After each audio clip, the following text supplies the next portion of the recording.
je vais vous présenter un peu, vite fait, le logiciel KiCad qui permet de faire des PCB, donc déjà de les dessiner.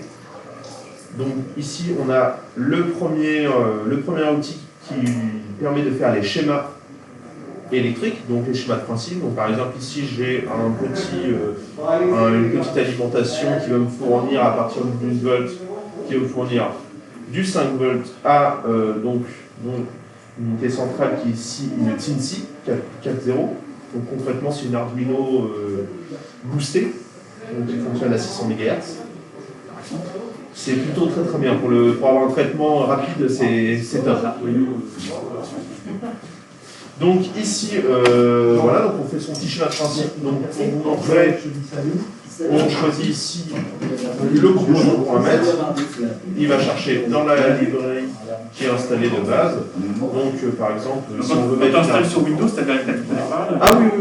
Je suis désolé, je suis mais de rien. Salut. Donc par exemple ici, si on va rajouter une Arduino Nano, tout ça. Je vais demander à Gladys.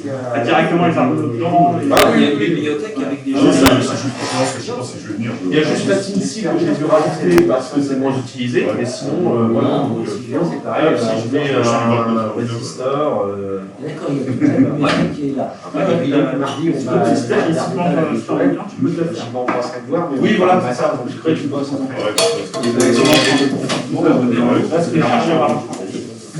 Voilà, c'est un application, c'est un jeu. Il y avait un des lampes, je crois. Je crois qu'il y a des lampes.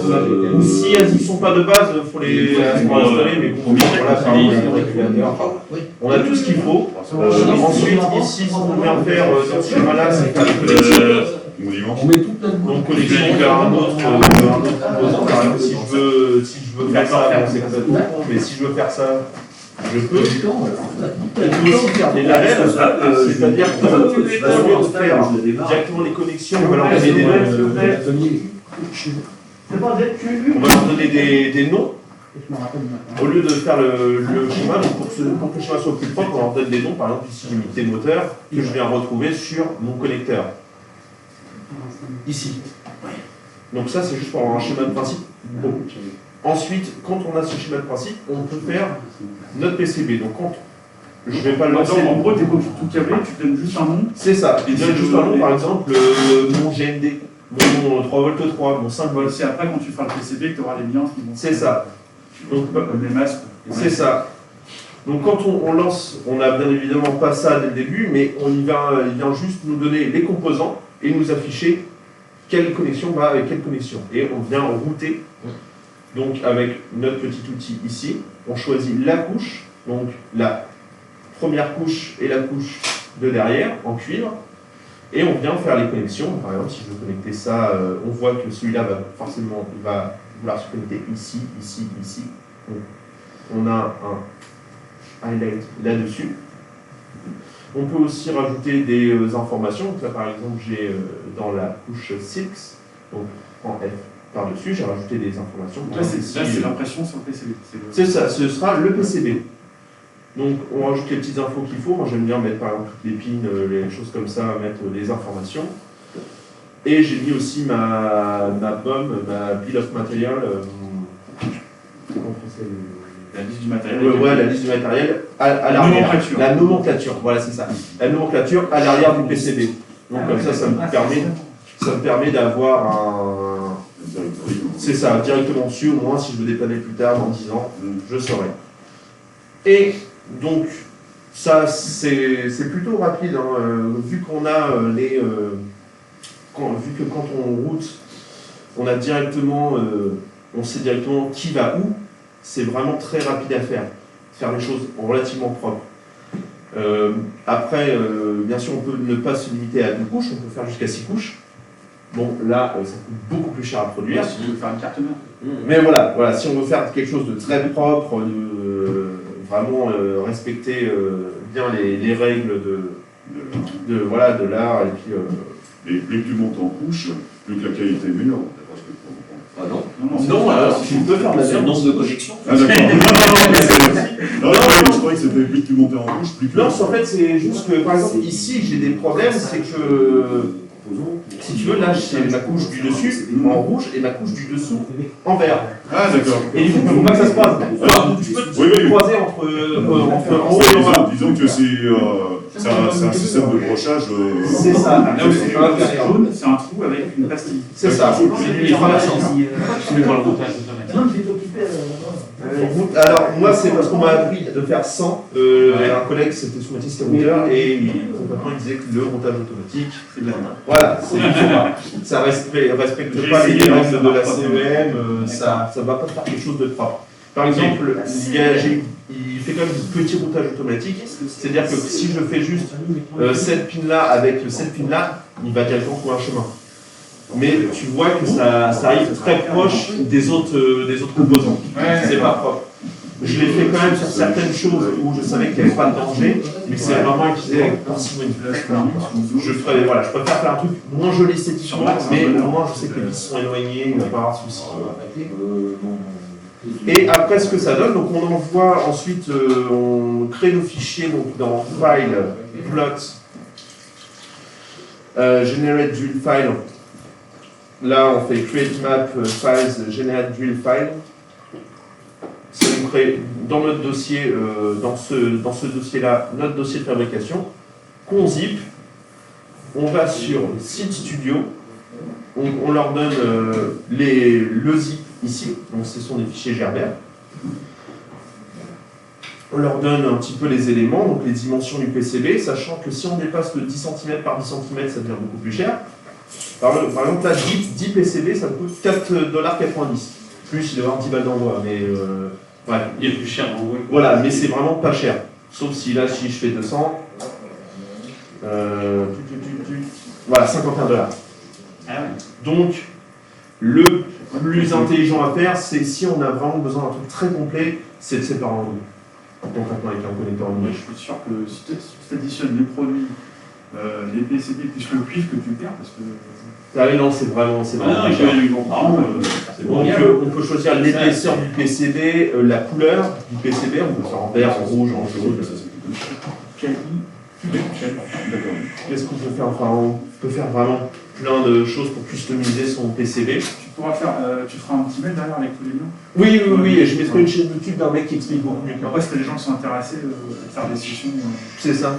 Et par exemple, là, j'en avais fait fabriquer une, et ça donne ça. Ça part nous. C'est vachement Non, je l'ai oublié.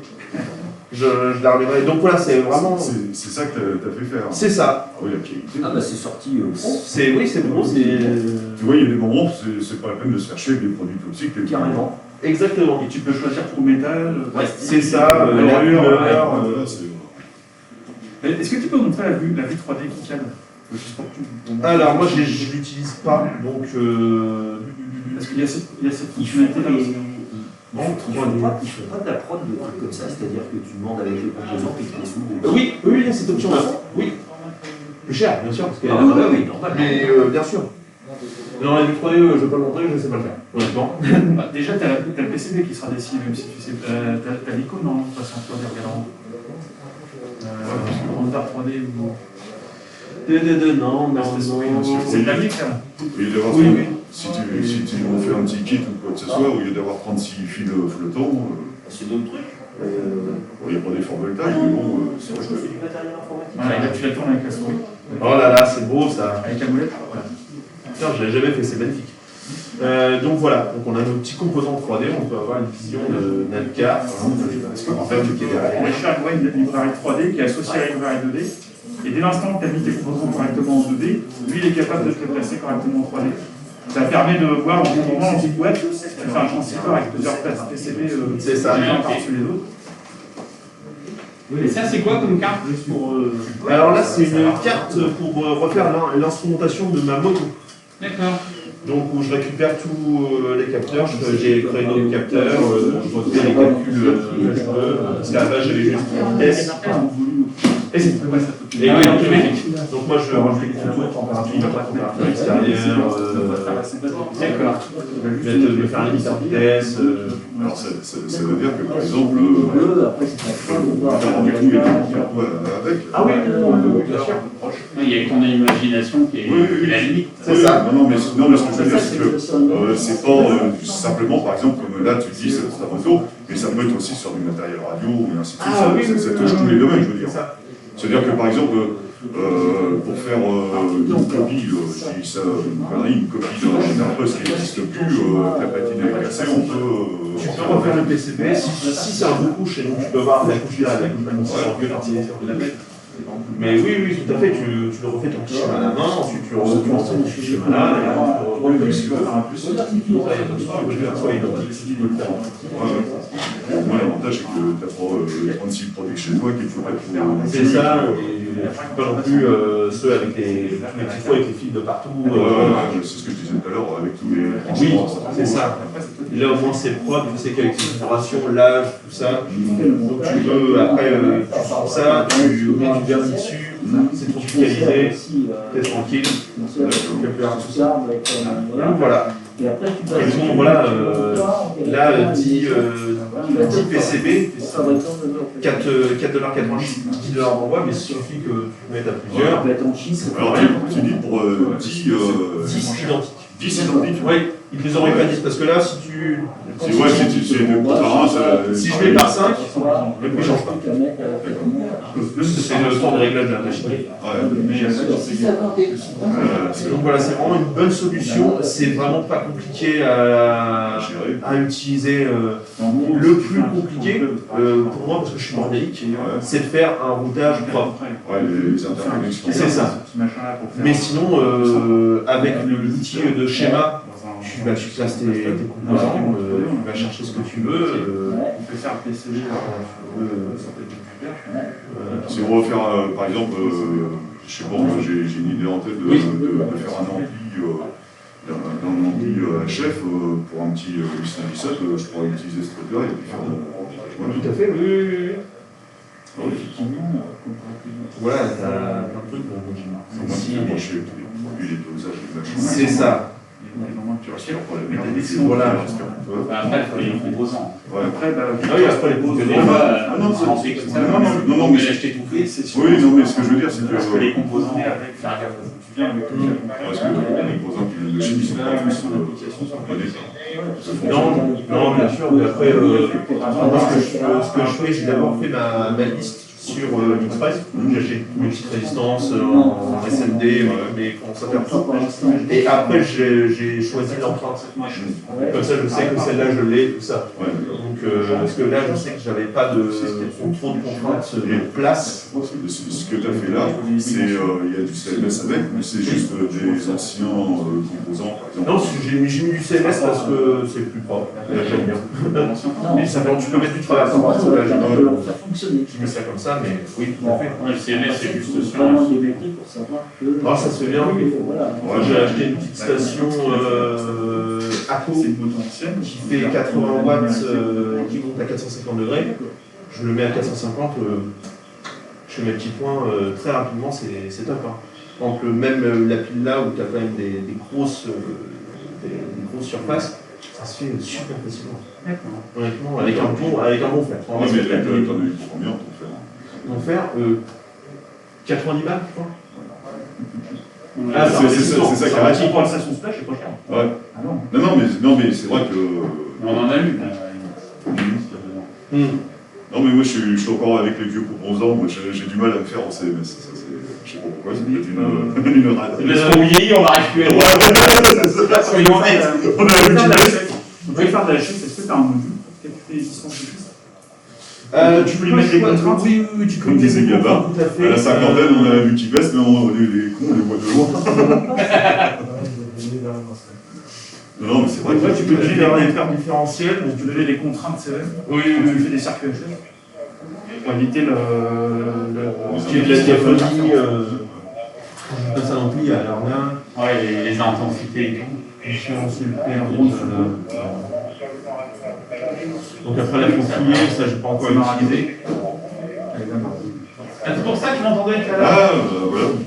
Je cherchais tout à l'heure. Quand je faisais les essais avec Didier, je m'entendais. Donc voilà, après il faut fouiller pour trouver les options qu'on a, mais je mettrai en lien une chaîne YouTube d'un universitaire qui fait de Toulouse, je crois, qui explique super bien. J'ai appris pas mal avec ça. Ouais. Mais Ouais, non, donc voilà. Et oui, et pour un résultat, la qualité, ouais. bon, voilà, là j'ai 20 balles avec les frais d'envoi, mais sinon 5 balles le PCB, 10. En fait, il faut en trouver un qui me fasse un kit et qui partage avec les autres.